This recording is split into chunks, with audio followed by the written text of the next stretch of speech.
Anyway, that's beside the point. Oh, oh. Gone.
I just finished my practice.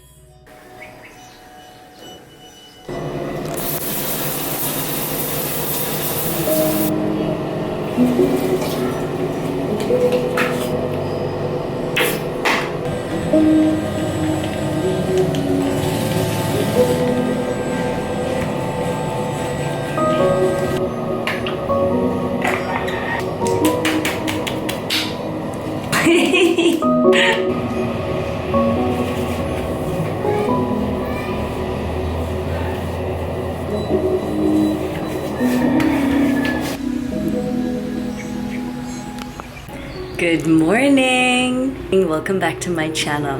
My name is Tiffany. I thought today that I would film a morning routine. This is what I do every single morning since I've been in home quarantine. I've been up since 4:30. I just finished showering and I'm about to make some breakfast.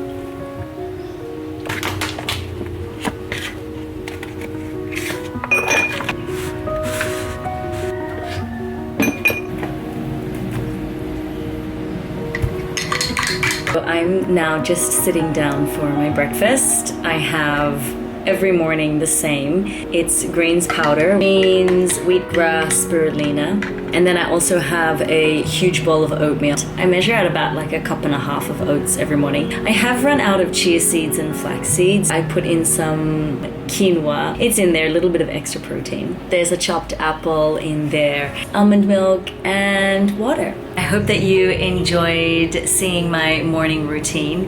This is definitely what I've been doing now for the last couple of months since we've been in lockdown. Currently, yes, I am here on Siargao Island in the Philippines. Technically, we are still in our home quarantine.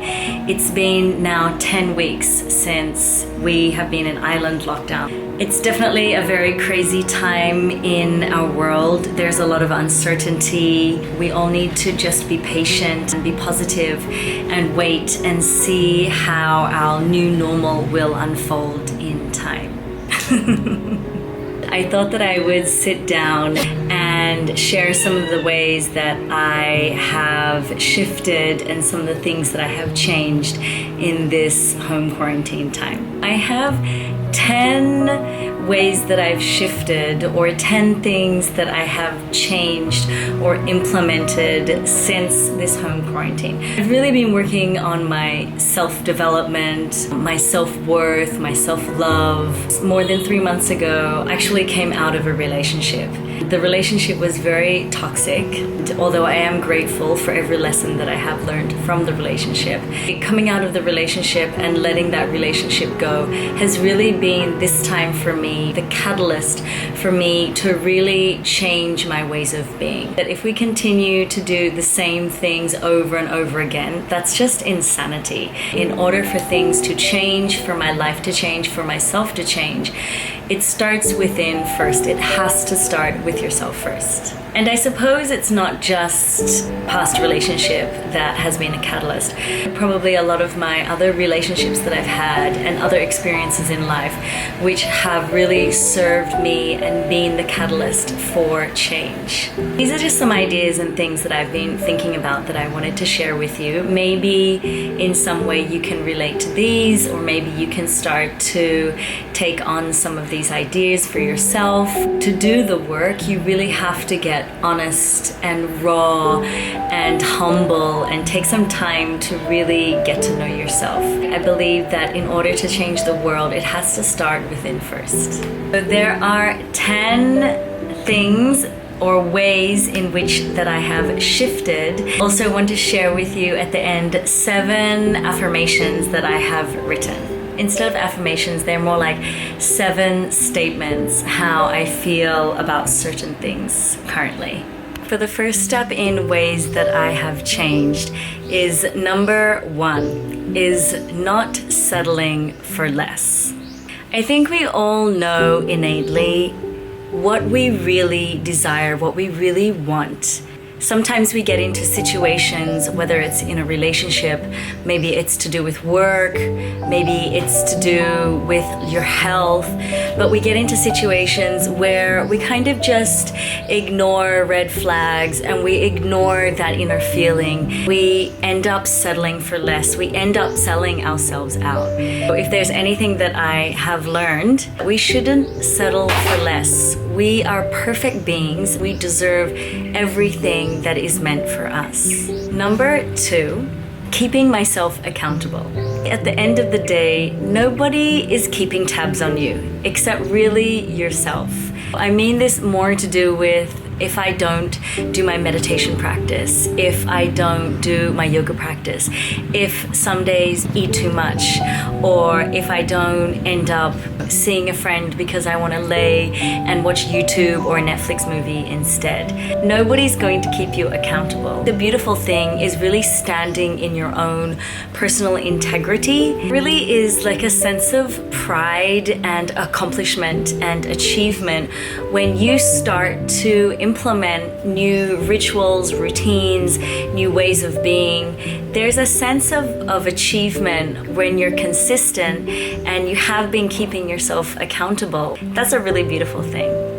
Is listening closely to the needs of my body and my mind. I have two examples of this. In 13 weeks, or kind of in more 4 months, I have had 2 back injuries. I actually injured my back 2 weeks before we went into lockdown. Then about halfway through, maybe after the first 4 weeks of lockdown, I had another back injury. The first one was from surfing, and I continued to surf. I thought it would go away after a week. Actually had settled down and I was surfing somewhere. I duck dived and my back got worse. Then the second time, my back was injured 4 weeks into our home quarantine. I think you really need to listen closely to your body when there is pain, when there is like suffering, not so much discomfort, because we can really lean into discomfort, and pain is actually a teacher. If there is something that is really not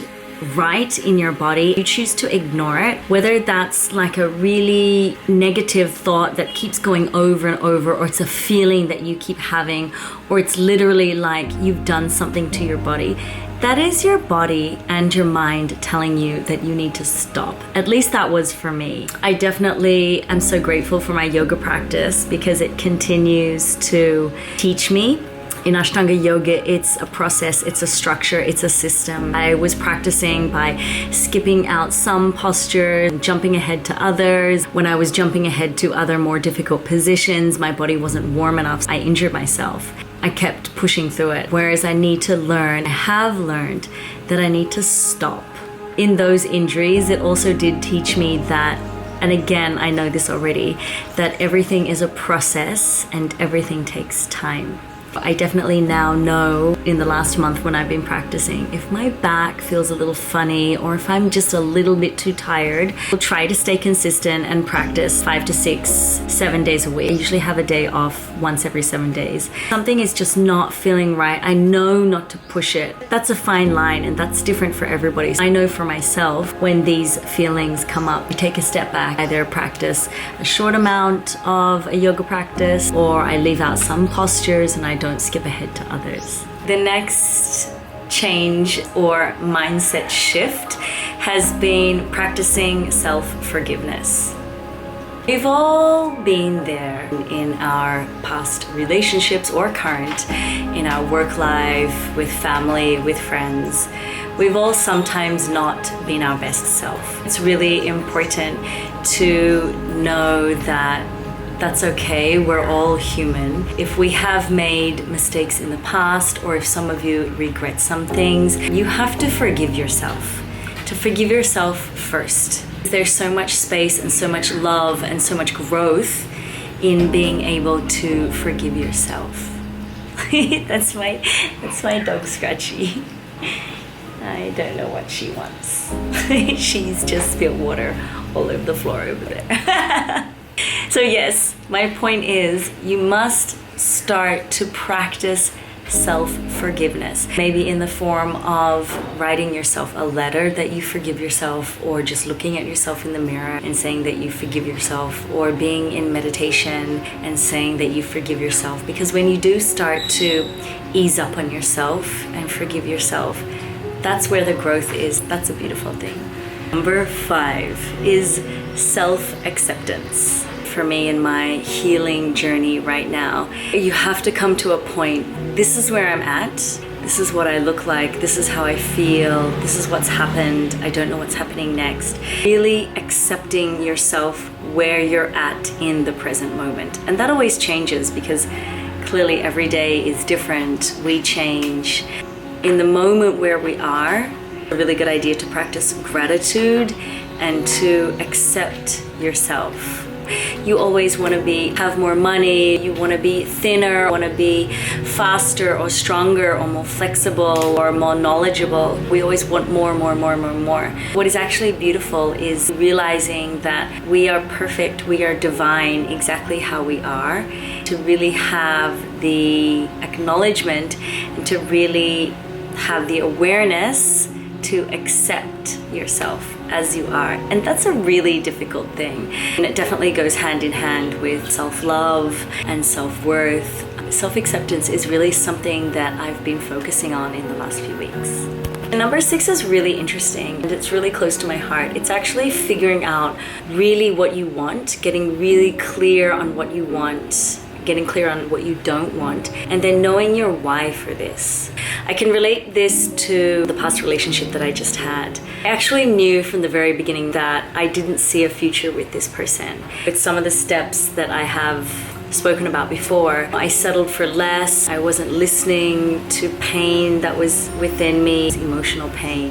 It's getting really clear. For me, I guess it's for relationships. I've also been focusing on what I want for my career, what I want for my health, what I want for my intentions with working and traveling, my intentions for my family, my friends, everything. I've been getting so clear. So that's been in the form of writing it down. I've been doing a lot of journaling. I've been doing a lot of the work that way. Knowing what you don't want. I guess for some of us, it's easier to know what you don't want. I think there's power in really knowing what you do want. I've taken the time to really write down, get really clear, and meditate and do energy work. Speaking to other friends and family and others about getting really clear for what I do want. Because I believe that once we start to know what we want, then we start to think about that, we start to feel that, and we start to embody that, and we start to really innately have that come from within.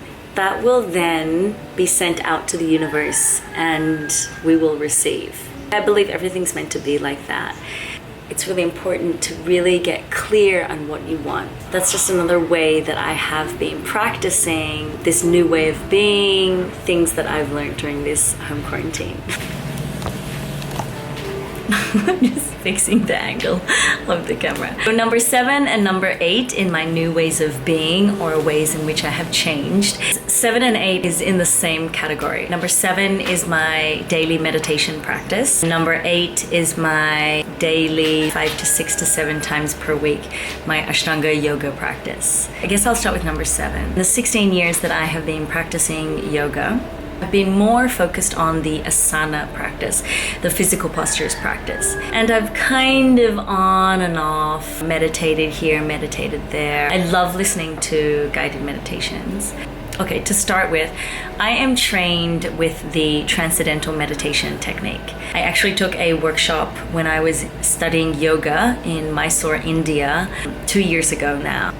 Nirasimhan, who was my philosophy teacher, he was running a course and did a 4-day introduction and workshop for the Transcendental Meditation, which was really beautiful. We did a whole ceremony. It was beautiful. He gave each of us a mantra to say. Oh, here is Lumpia. Transcendental meditation is actually a meditation technique. It's where you practice daily. You practice twice a day, 20 minutes each time you sit for this meditation. And each time you say the mantra that is given to you by a guru. Guru Nirasimhan gave me a certain word to say. Okay, I'm back. It's actually a frenzy every day. I have 4 animals now. I have 1 new kitten, 2 6-month-old kittens, a 6-7-month-old puppy. Between the 4 of them, eating at different times of the day and multiple times during the day, cleaning up after them, it's a lot. I don't have any real human babies, but having 4 fur babies has been a lot. I just want to continue on. I now have been very consistently practicing the Transcendental Meditation technique. However, more so at the beginning of the lockdown, I was doing it twice a day. Now it's actually only been once a day. My intention now is to practicing the 2nd time in the day without fail, even through my back injuries. There's probably only been maybe 3 days, probably not even 4, maybe 3 days that I haven't meditated. It's a minimum of 20 minutes. More at the beginning when I was starting the practice, I would only practice maybe 10 minutes. Sometimes I have sat in meditation for up to 28 minutes and easily. It has really saved me and I am really benefiting from it. At times in my meditation, it's not every time, it is practice. Some days are better than others. Some days you can easily just like drop in, be right there. Other days I know I sit and I'm like scattered and I'm trying to sort through my thoughts and then come back to the mantra. But overall, I definitely feel a new sense of peace and wholeness and calmness within me. It's not only during the meditation that I'm actually feeling these feelings of being clear and grounded. It's also I'm able to feel that same feeling and sensation later throughout my days. That's been really powerful for me. I am somebody with a lot of thoughts. Meditation practice has been just a lifesaver. I have to do it every day. At times when I'm like, no, I'm not going to do it. No, I'm going to sit for doing it. My goal is to sit for the second session for 20 minutes. Transcendental meditation. It's the 2 sessions. I'm quite proud of myself that at least a minimum of 20 minutes every day that I sit for meditation, and it's really been effective. Number 8 is the Ashtanga practice. I've talked a lot about this in my Insta stories on Instagram.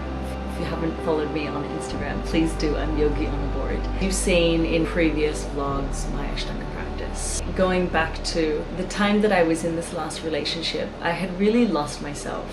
And I know that happens to a lot of people when they get into a relationship. It becomes all about them, and us. We tend to forget about ourselves. Last summer, I spent 2.5 months in Bali practicing Ashtanga Yoga. I left on such a high. I was so strong and flexible and just really centered and clear and focused in myself from all the practice. Then I came back to Siargao where I live. I got into this relationship like I mentioned before. I stopped practicing. I didn't do any meditation. Pretty much didn't do my Ashtanga practice. If my teachers knew, they would not be very happy. Now coming back to the practice, once that relationship ended, I finally actually let that person go. I started to take the time for myself again. I actually had space to breathe again and think again, and I started to practice. My practice was not great. I mean, I teach yoga. My job here on Siargao is to teach yoga. I teach 6 days a week. When you teach, it's different than doing your own practice. If you're a yoga teacher, yoga instructor, you would know that.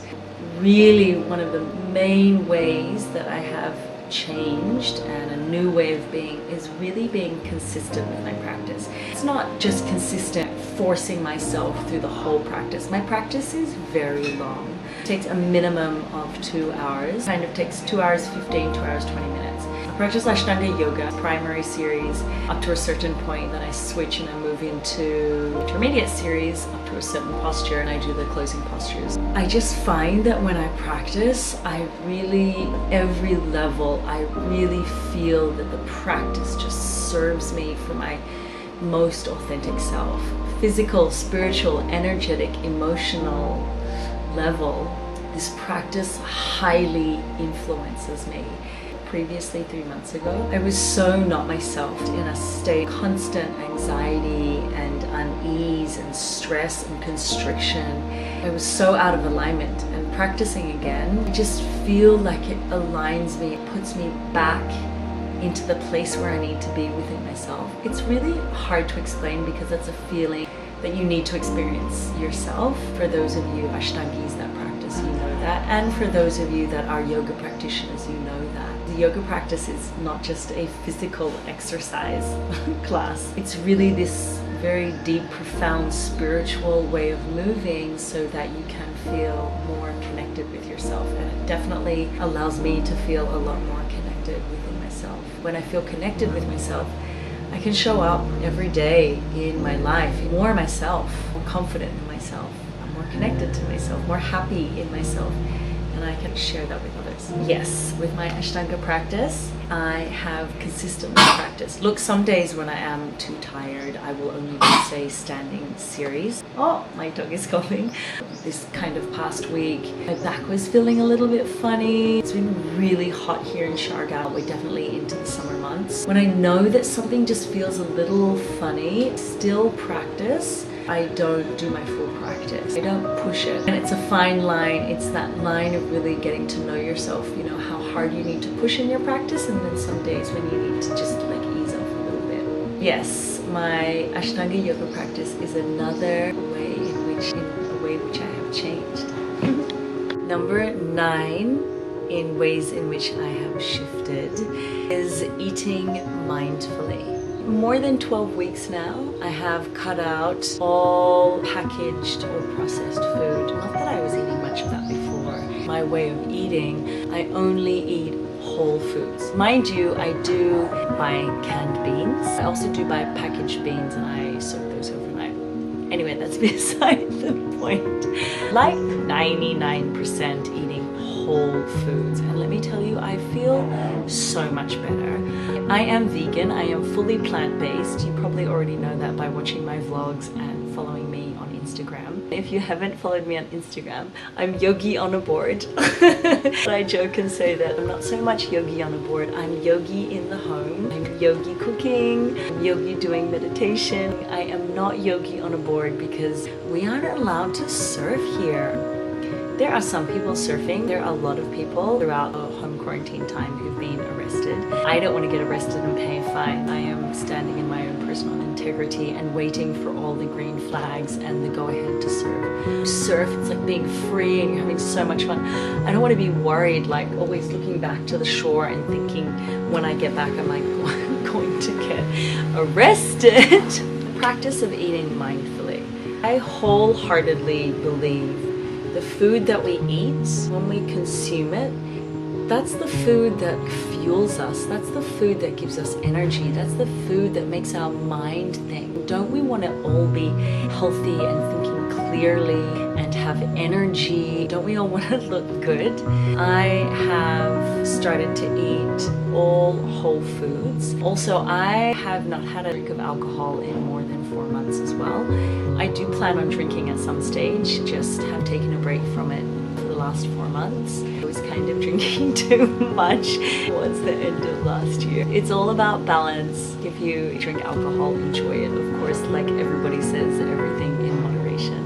Also, the act of when you actually sit down to eat is like better to sit down in a calm state. It's not good to be like on your phone or watching something. To really sit with your food and really take in the flavors and the colors and how it feels when you're eating that food, imagining it going into your body, nourishing you, serving you to your best self, eating in a calm state. If you're stressed or if you're eating something and it's not healthy for you, you're stressing about it, that energy goes into yourself.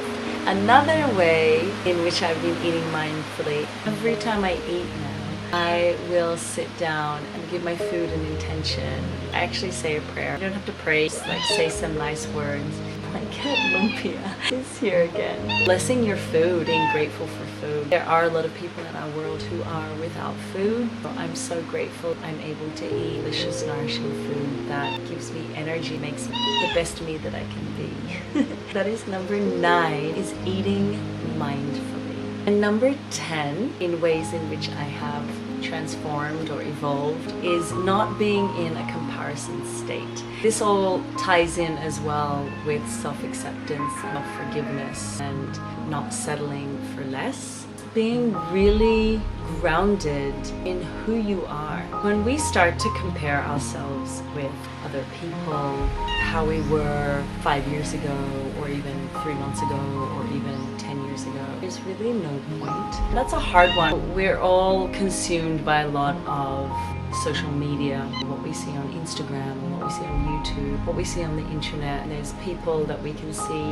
have more money, more pretty, more successful, and they have this, they have that. That just puts us out of our best self, like wanting something else that is not of ourselves. Hard to practice. We all do want to become a better version of ourselves. I think it's really important to really honor, ties back into self-acceptance and self-forgiveness, knowing that we won't settle for less, really being grounded in who you are, knowing what you want, accepting where you are, forgiving yourself for whatever may have happened in the past, because we're here now. That's the most important thing. Past is gone. The future, given our current pandemic, we have no idea what's going to happen in the future. What we can be mindful of, be in control of, be aware of, be awoken to, be awake to, is now. Knowing that this is where we are here now. That's also knowing that you just can't compare yourself to anyone or anything else. To realize again, we are perfect in ourselves. It's a practice. All of these things are practices every day. The last part of this video, I just want to share with you 7 statements that I've written, 7 affirmations. I've written them down in my journal. I'm going to be reading them. I just want to read to you. My pain teaches me that I can choose differently next time. My joy teaches me that everything passes and we can begin again. My doubt teaches me that I need to honor my intuitive nature, my inner guide, because that is always right. My gratitude teaches me that I already have everything that I could possibly want. Friends, family, fur babies, health, location where I live. I have everything that I could ever possibly desire, and everything else is just extra. My fear teaches me to keep moving forward on a healing journey. My past teaches me that we are all human. We are all on our own timing in life. Love is teaching me that it's everywhere around us, in everyone and everything. Love connects us all. At the end of the day, love is so important. So important to love yourself, love your friends, your family, love your neighbor. At the end of the day, we're all human. If we can raise this loving vibration in the world as a collective, we can now move forward into a new normal, whatever that may be. Thank you so much for watching this video. If you have any questions, please send me a message. I'm so happy to always connect with you. For watching my morning routine, thank you for listening to my 10 ways how I've changed and my 7 statements or 7 affirmations. I do hope that wherever you are in the world that you are happy, well, and safe. Keep thinking positive, and I will see you next time. Thank you.